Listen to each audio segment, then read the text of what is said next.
If you're not sure where to get started with this extreme heat in Florida, I've got really good news for you. I've found some great varieties that produce like crazy and are delicious to eat.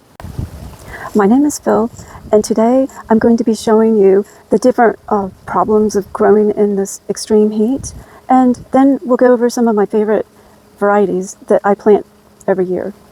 First, I'm going to cover the different problems we have here in Florida, and then I'm going to get into the varieties that I plant. The sun is very intense in Florida, and it does cause a lot of damage.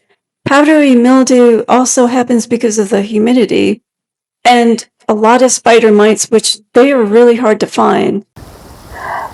Now we're going to get started seeing the different vegetable varieties. There are 6 different vegetables and their varieties that I'm going to be talking about today, and the last one, well, it might just surprise you.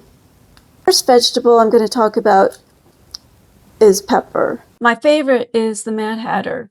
It's very sweet, but it has a little hint of spice to it, and it really grows like trees. I also like other snacking peppers. They grow the best here in Florida heat. You do need full sun for at least 6 hours a day, and they are susceptible to mealybugs. The second plant I'm going to be talking to you about are eggplants. Eggplants do really well here.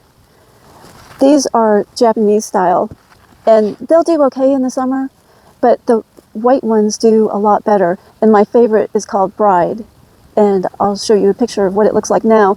It's not producing yet, but once the heat sets in, that's when it really shows. And the eggplants are so good, and they store about twice the length of time, if not more, in the refrigerator. This is my favorite eggplant variety to grow in the summer, and it also actually will grow even when it gets cooler. It's called Bride. Eggplants like sun, so put them where they'll get at least 6 hours of sun. The next vegetable I'm going to be talking about is tomato, but be sure you stick around for that last one. The Everglades tomato is really the only one I can truly recommend to grow here reliably. I do have some others I'm testing, but everything else I've tested, they just don't do well once it hits above the 90s. The reason I like them is they're very flavorful, and they're just loaded. I'm not sure if you can see, but they're just loaded with small tomatoes, and they ripen rather quickly. The Everglade tomato thrives in full sun, and it doesn't really have that many enemies either. Sometimes they'll get mealybugs, but that's rare.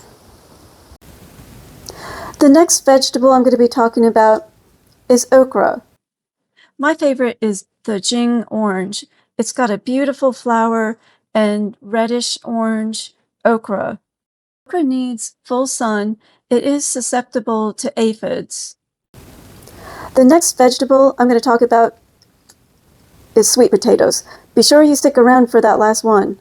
Covington variety has a uniform size, where the Burgard has a larger size mixed with smaller, but they both taste the same to me. They need full sun and plenty of water. Well, the last one is the cucumber. My favorite is called Quick Snack because it's very fast to produce.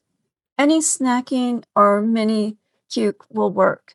I have a link in the description below for get cucumbers to work. I have to constantly cut off the leaves that die or turn brown, and I plant them so that they only get morning sun. Bugs, spider mites, and mildew are enemies of the cucumber, so they're quite hard to grow. In the next video series, you'll be seeing different vegetables I'm testing right now and what results I'm getting, so be sure to subscribe.